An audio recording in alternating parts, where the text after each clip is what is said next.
माही recording studio Bihar Sharif. DJ Kanchan Raj Hajipur Vaishali. Mix by Mahi Yadav.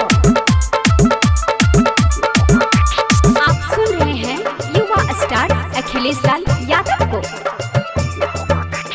बड़ी दिना से हमरा तू तड़पा रहनी हागे कहिया कर जमी काम हे गे। बड़ी दिना से हमरा तू तड़पा रहनी हागे कहिया कर जमी काम।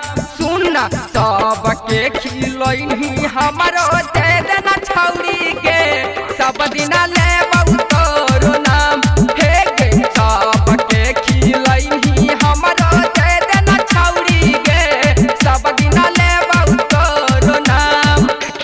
शादी से पहले केकरो नहीं खिलैबै छौरा रे नाता हो जाइबै बदनाम हे रे। शादी से पहले केकरो नहीं खिलैबै छौरा रे नाता हो जाइबै बदनाम हे रे।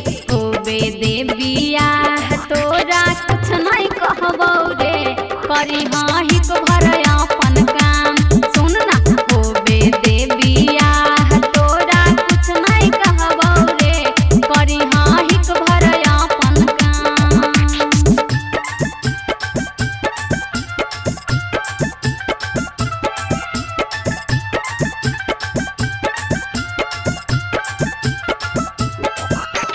DJ Kanchan Raj Hajipur Vaishali.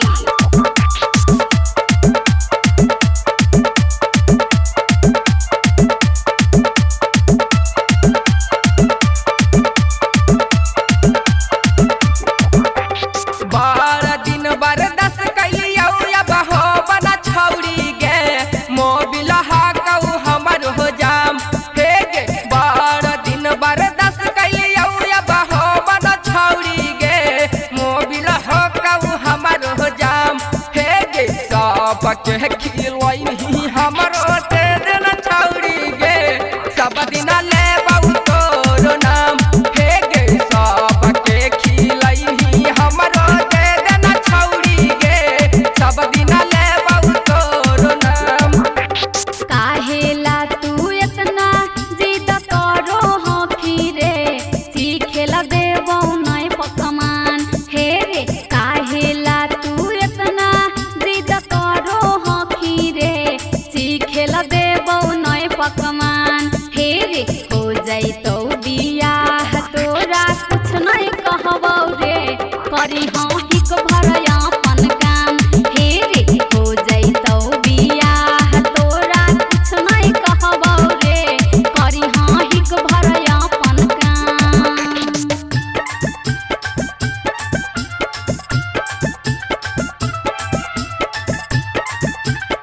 Mix by Mahi Yadav.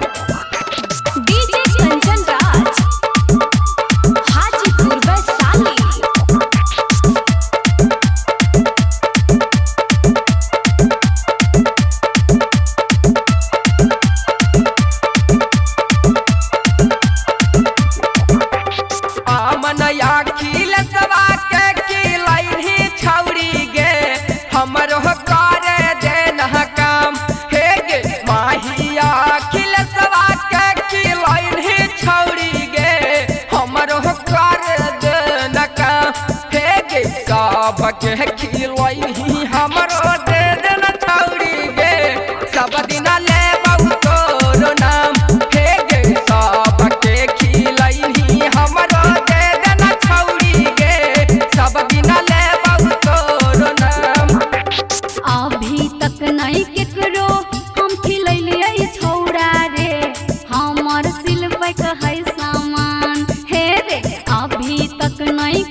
Recording studio Bihar शरीफ।